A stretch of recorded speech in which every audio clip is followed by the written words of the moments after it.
Hydraulic press किस principal पे काम करता है? कॉन्सेंट्रिसिटी कैसे चेक करता हूँ? इस पेन का एग्जांपल लेके अगर हमने इसमें 10 केजी का फोर्स लगाया और इस पेन का डायमीटर है 10 मिलीमीटर, कैन वी कैलकुलेट कि स्ट्रेस कितना एक्ट हुआ? इलास्टिसिटी का कभी नाम सुना है? What is elasticity? अगर कुछ बताइए अपने बारे में। Sir, myself Abhay Kumar. I have graduated from UP APJ Abdul Kalam Institute in 2023. I have worked in Shivani Lux Private Limited as a quality engineer. Okay. It's a sheet metal industry. Just before that, Yes, sir. 2023 में आपने pass out किया, what was your qualification?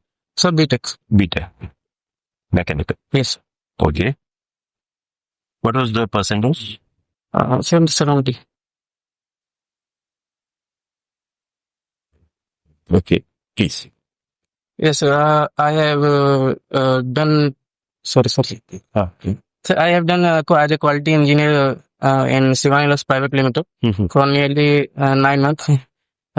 Due to some reasons, I have to quit the job during that. Okay. Some household problems.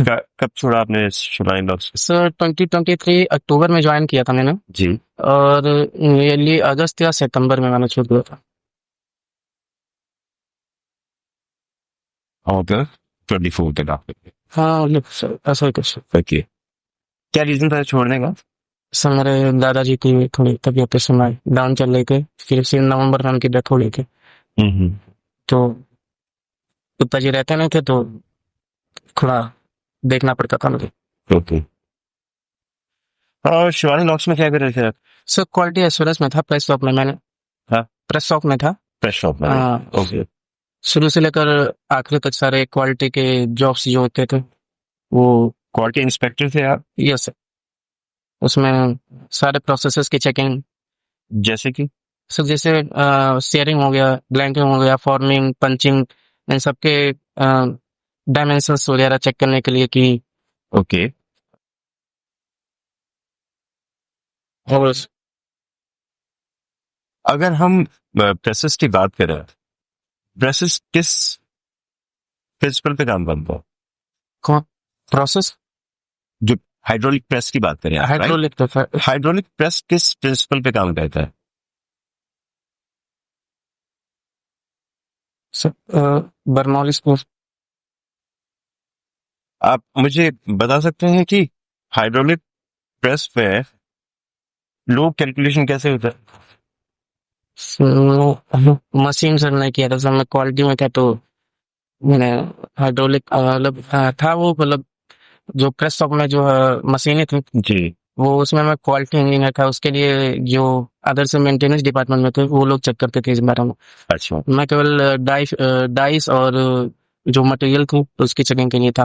और उसमें क्या check करते थे? Sir जैसे bending check करता था, कर्लिंग, होल की साइज, डायमीटर, बेंडिंग में अगर कोई दिक्कत। होल साइज की हम बात कर रहे हैं, right? Yes sir. Whole size मुझे कुछ एग्जांपल देंगे जो आपने चेक किए थे वहां पर? सर डायमीटर में मैंने चेक किया था और कॉन्सेंट्रिसिटी भी चेक की थी। ओके। सर्कुलरिटी चेक की थी, डायमीटर चेक किया था। कॉन्सेंट्रिसिटी कैसे चेक करता हूँ? सर दो सर्कल होते हैं, उसमें उसके बीच के जो डिफरेंस होता है उसको निकाल के कॉन्सेंट्रिसिटी चेक करते हैं। बेंडिंग अलाउंस भी मैंने। एक मुझे एग्जांपल देंगे कॉन्सेंट्रिसिटी का? इसमें कहीं पे कॉन्सेंट्रिसिटी चेक कर सकता हूँ?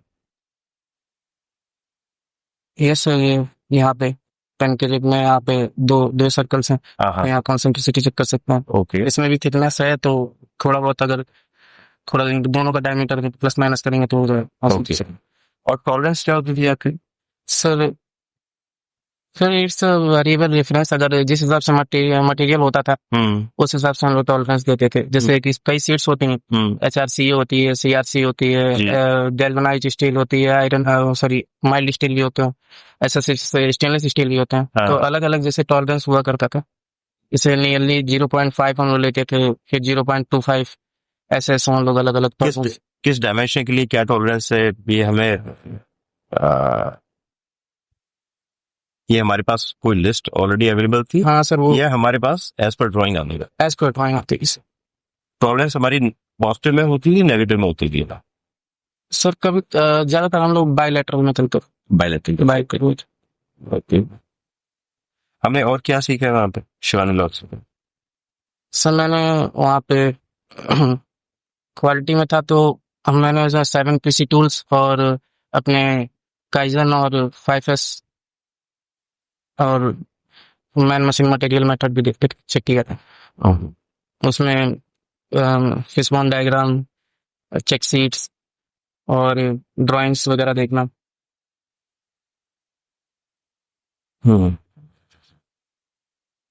फिशबोन डायग्राम को एक्सप्लेन करूंगा। सो उसमें फिशबोन डायग्राम में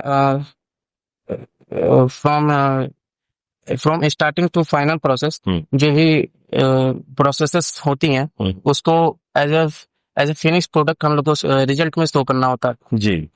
तो कि इसमें आखिर में कोई रिजल्ट में कोई फॉल्ट नहीं आया या कोई फॉल्ट्स आते हैं तो उसको हम लोग कैसे सही किया जा सकते। फिशबोन डायग्राम है क्या? एक टूल है, राइट? हाँ इसका पर्पस क्या है? सर फिशबोन डायग्राम में हम लोग को प्रोसेसेस शो करने होते हैं कि जो हम लोग फॉर्मिंग प्रोसेस जो मतलब फॉर्मिंग जो प्रोसेसेस होती हैं हम लोग की वो शुरू से लेकर आखिरी तक जो उसमें जो डिफेक्ट्स हैं या जो भी प्रॉब्लम्स है उसको एनालाइज करने के लिए जी। तो इसमें हम लोग वही फिशबोन डायग्राम में चेक करते थे। उसका पर्पस क्या है? जस्ट मेरा एक क्वेश्चन है, what is the purpose of defects find करने के लिए। हाँ, डिफेक्ट्स है, रूट कॉज एनालिसिस। खुद का analysis. Okay. Tell me something about stress and strain. Sir stress is a force per unit area and strain is a deformation in the body. Okay. इस pen का example लेके अगर हमने इसमें 10 kg का force लगाया और इस पेन का डायमीटर है 10 मिलीमीटर, कैन वी कैलकुलेट कि स्ट्रेस कितना एक्ट हुआ? हाँ सर एरिया अगर चेंज होगा तो फोर्स और एरिया के हिसाब से लगा लेंगे। नहीं, मैं आपको बड़ा ही सिंपल वैल्यूज दे रहा हूँ। हमने 10 kg का फोर्स लगाया यहाँ तक, इसका डायमीटर है 10 millimetre. What is the stress acting in this point? 1 tensile stress. 1 कैसे पता चला हुआ? सर फोर्स अपॉन एरिया था तो एरिया चेंज हो गया 10/10 का। हमारे ट्राइंगल के एरिया का फॉर्मूला क्या होता है?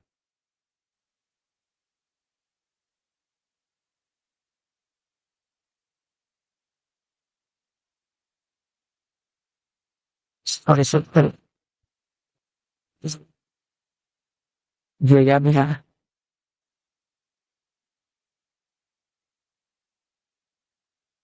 रिकॉग्नाइज नहीं मेरे सकता हमें। Area of circle, pi r square. Circumference of circle, 2 pi r. Pi की वैल्यू क्या होती है? 3.14। Volume of cube, a cube. A क्या? सर लेंथ मतलब डायमेंशन का सच। Surface area of cube, a square a surface तो जैसा a square. Surface area of cube.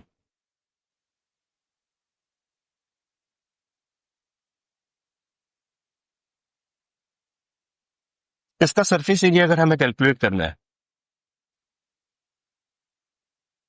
Conceptually आप क्या समझते हैं कि इसका सरफेस एरिया क्या होगा? अगर मैं कह रहा हूँ कि स्पून का सरफेस एरिया, हाँ, length into height. Sorry length into breast कर देंगे सर सरफेस एरिया। उससे आपको किसका सरफेस एरिया मिलेगा? किसका? इसका सरफेस एरिया। बट हमारे पास सरफेसेस ही कितनी है? टोटल से थ्रेडिंग है मतलब देयर आर 6 सरफेसेस। हाँ 6 सर यस। तो एक सरफेस का एरिया निकाल के सरफेस एरिया पता नहीं चलेगा। हाँ हमें हर किसी का इंडिविजुअल सरफेस एरिया निकालना पड़ेगा, इसको ऐड करना पड़ेगा। Yes yes. 2 into area of this, 2 into area of this, 2 into area of this. This is what it is.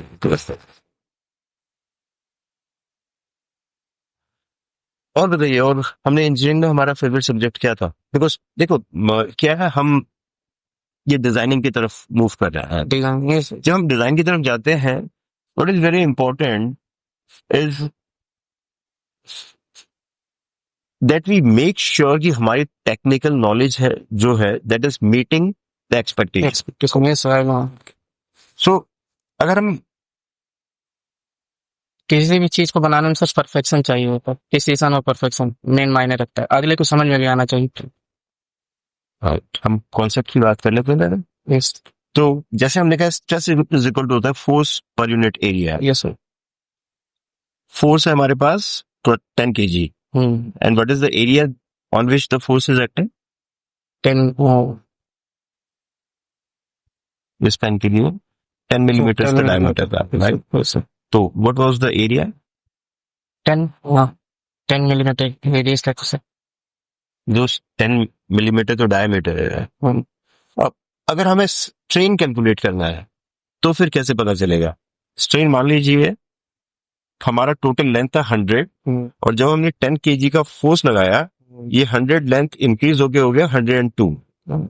Yes अब हम स्ट्रेन कैसे निकालेंगे कि स्ट्रेन क्या एक्ट हुआ है?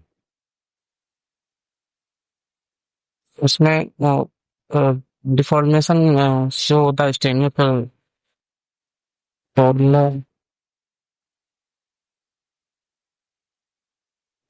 हमने इलास्टिसिटी का कभी नाम सुना है? What is elasticity? Sir elasticity sir सही प्रैक्टिकल टर्म्स में बताओ मुझे। बिल्कुल जैसे आप एक बच्चे को समझा रहे हैं प्रैक्टिकल टर्म्स में, व्हाट इज इलास्टिसिटी? सर कितना खींच सकता है? मॉडुलस ऑफ इलास्टिसिटी या elasticity, what is it? Sir कितना मतलब खींच सकता है? कितना कोई मटेरियल को खींचा जा सकता है जब तक वो फ्रैक्चर मतलब जब तक उसका शेप पूरी तरह प्लास्टिक डिफॉर्मेशन में ना चला जाए, मतलब वो पूरी तरह अपना शेप चेंज ना कर ले तब तक इलास्टिक लिमिट। तो मुझे थोड़ा सा एग्जांपल दीजिए सर जैसे कि रियल लाइफ टर्म्स में। सर मैं इसको जब तक मान लीजिए इसको पूरी तरह यहाँ से मोड़ दूं हाँ, तो अगर मैं इसको ऐसे वी एंगल में मोड़ दूं तो ये वापस अपने प्लेस में नहीं जा पाएगा, तो इसकी इलास्टिक लिमिट प्लास्टिक डिफॉर्मेशन तक पहुंच गई है। हाँ। ये अगर लेकिन मैं अब थोड़ा हल्का फोर्स लगाऊं तो ये फिर भी अगर मैं इसे छोड़ दूं तो अपने आप अपने पोजीशन में चला जाएगा, हाँ। तो ये इलास्टिक लिमिट ऐसे शो हो जाती है। तो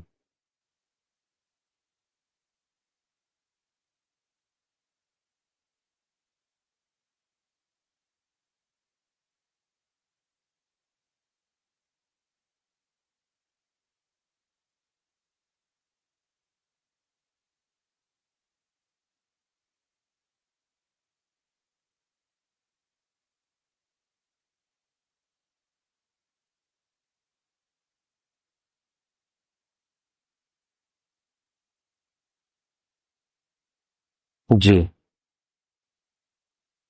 ब्रिटल और डक्टाइल में क्या डिफरेंस होता है? सर ब्रिटल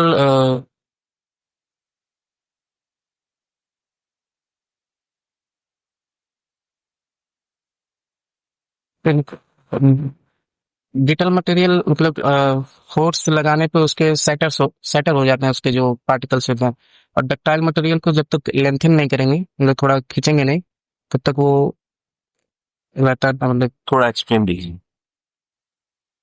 सो जैसे कि ब्रिटल मटेरियल के जो पार्टिकल्स होते हैं उसको वो थोड़ा ऐसे हार्डली जॉइंट होते हैं, तो अगर उसको ज्यादा फोर्स अप्लाई करेंगे तो उस पे वो सेटर हो जाएगा, मतलब अलग अलग हो जाएगा, पार्टिकल्स उसके डिस्टर्ब हो जाएगा। और डक्टाइल मटेरियल में हम लोग उसको मतलब उसको स्ट्रेच कर सकते हैं उसको अपने पोजीशन से, फिर उसके बाद में एक फ्रैक्चर ज्वाइंट आता है तो वहां पे से वो ब्रेक हो जाती है।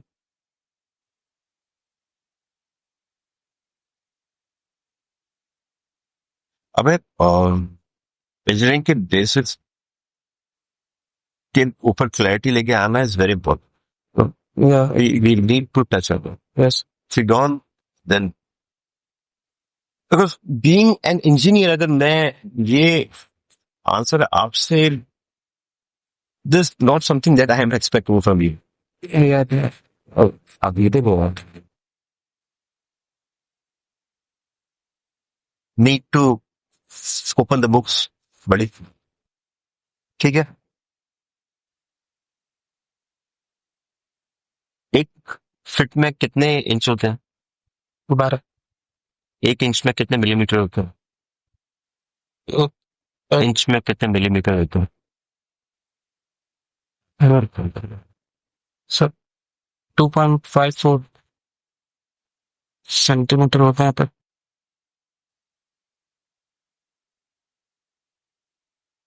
सर 2.54 सेंटीमीटर है क्या millimetre?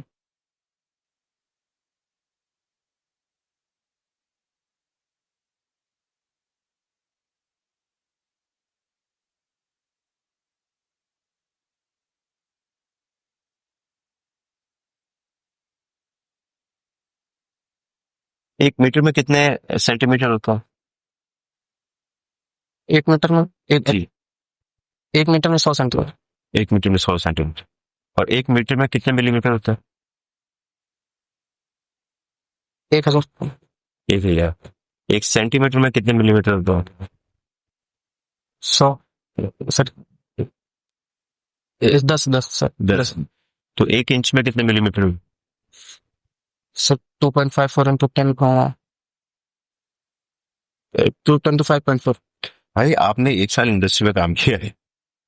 This should be there in your tips. Yes sir sorry this has to be there in your tips. आपने इंस्पेक्शन किया है, राइट? हाँ has to be there. Vernier का लीस्ट काउंट कितना होता है? 0.01 कौन से वर्नियर की? डिजिटल का सर और एनालॉग का? 0.02 है? 0.02 हाँ, 0.02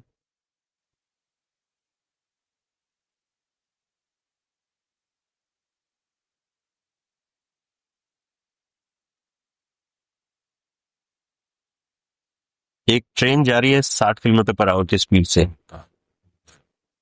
हाँ सोचिए, एक पोल को, और उस ट्रेन की लेंथ है 100 मीटर, एक पोल को क्रॉस करने में उसको कितना टाइम लगेगा?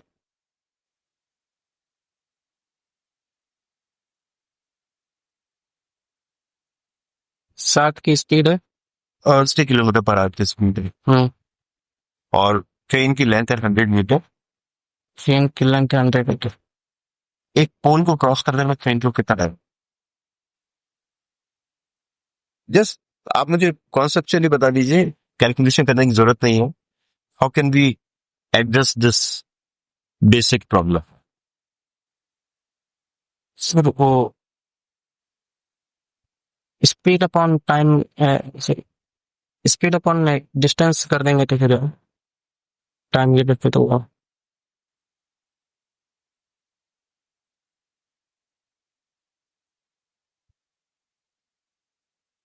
स्पीड का फॉर्मूला क्या होता है आप? Distance upon time velocity, acceleration का फॉर्मूला क्या होता है? एक्सेलरेशन का डिस्प्लेसमेंट अपॉन टाइम। एक्सेलरेशन।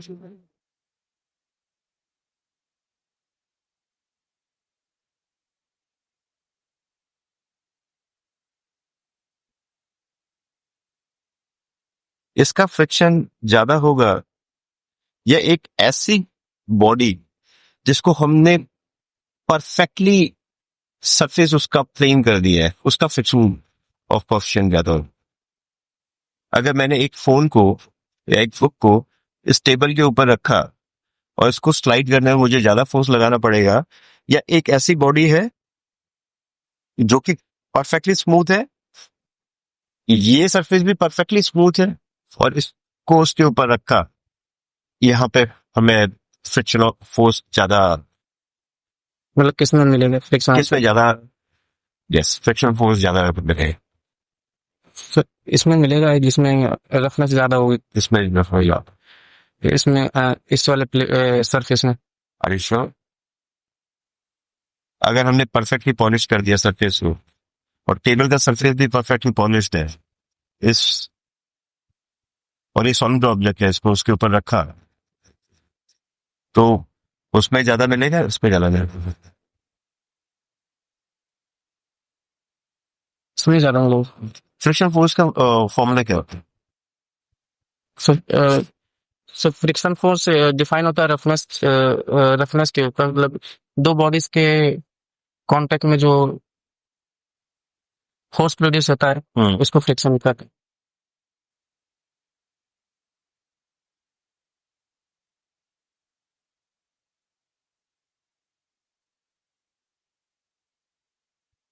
कितना फ्रिक्शन फोर्स लगेगा आप निकाल सकते हो? इन दोनों के बीच यस, अगर उसको पुश करने में आपको कितना फोर्स लगाना पड़ेगा आप निकाल सकते हो?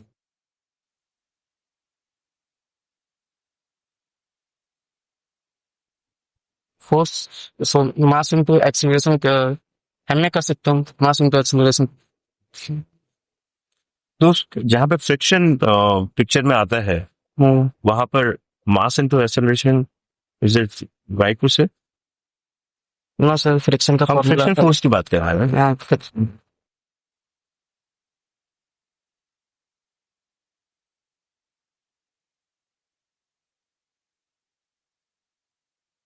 What is the difference between hardness and toughness? Sir hardness में इंटेंशन देखा जाता है और क्या है क्या हार्डनेस क्या है? Sir if body resist the scratching और intention, scratching or indentation, then it's hard, and it's and how much it can bear the force upon it, it's defines the toughness. थोड़ा खुद के प्रैक्टिकली बताएं। Sir जैसे वो cars की जो windshield होती है, उस पे जो मतलब जो शीशे लगे रहते हैं वो टफ होते हैं जी। और जो इसका जो हम लोग क्या नॉर्मल शीशे होते हैं उसको हार्ड कह सकते।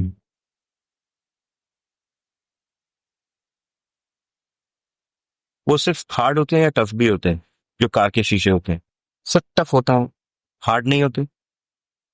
हार्ड भी होते हैं सर, पर उसमें जैसे कि हार्ड क्यों होते हैं? उसमें स्क्रैचिंग नहीं मतलब अगर लगे तो उसमें हार्डनेस दिखती है। स्क्रैचिंग और इंटेंडेशन अगर नहीं उसमें लगती है तो उसमें हार्डनेस दिखाते हैं। तो उसमें दिखती है हमें स्क्रैचेस? और उसमें सर स्क्रैचेस तो नहीं दिखती हैं। नहीं दिखते, तो वो हार्ड है या टफ हो? सर टफ है वो तो, क्योंकि इसमें फ्लेक्सिबिलिटी ज्यादा होती है और वो उसमें। और हार्ड नहीं? जैसे सर हम लोग उसको डिजाइन टफनेस के लिए करता हूँ, हार्ड के लिए इतना सब नहीं करते।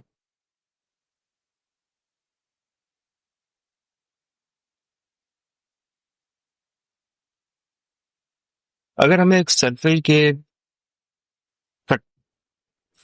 एक सर्कल है, यहाँ पे हमने सर्कल ड्रॉ किया और एक पॉइंट से टेंजेंट बनाना है, कैसे बनाएंगे? मतलब एक सर्कल है, सर्कल में किस पेरिफेरी में एक टेंजेंट बनाना है, कैसे बनाएंगे? सर एक सर्कल, पहले एक सर्कल ड्रॉ करेंगे, फिर इसके ऊपर एक कांस्टेंट सर एक लाइन ड्रॉ करके उसमें रिलेशन लगा देंगे। रिलेशन नहीं लगाना, हम पेपर में बनाने की बात कर रहे हैं। सर उसके उस लाइन को उसके टेंजेंट से टच करके टेंजेंट कैसे बनाएंगे, वही मेरा क्वेश्चन।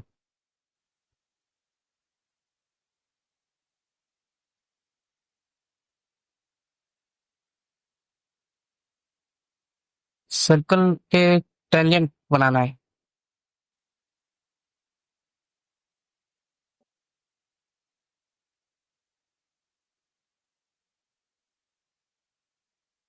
सर उसके पेरिफेरल रेडियस पे एक लाइन ड्रॉ कर सकते हैं जो उसके मतलब टेंजेंट होती है।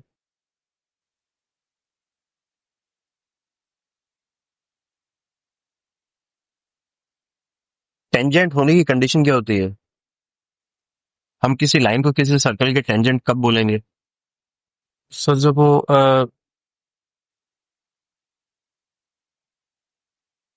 जब वो सर 90 डिग्री पे किससे?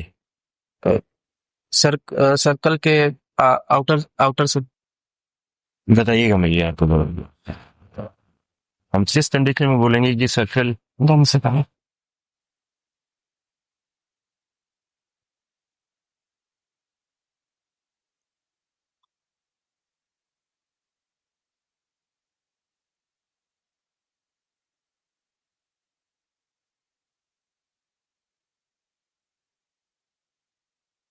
सर यहाँ से ये लाइन जो है,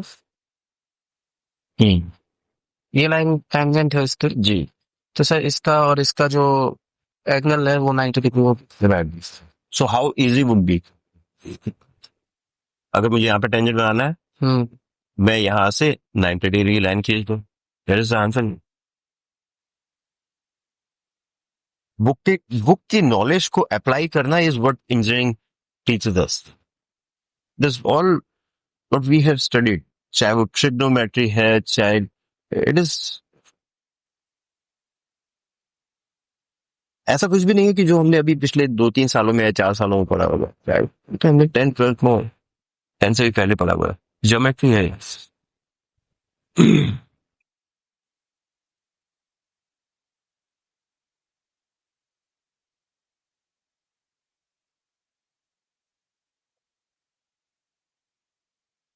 इसका और इसका लेंथ कैसा निकालने के लिए,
अबे घर में कौन कौन है?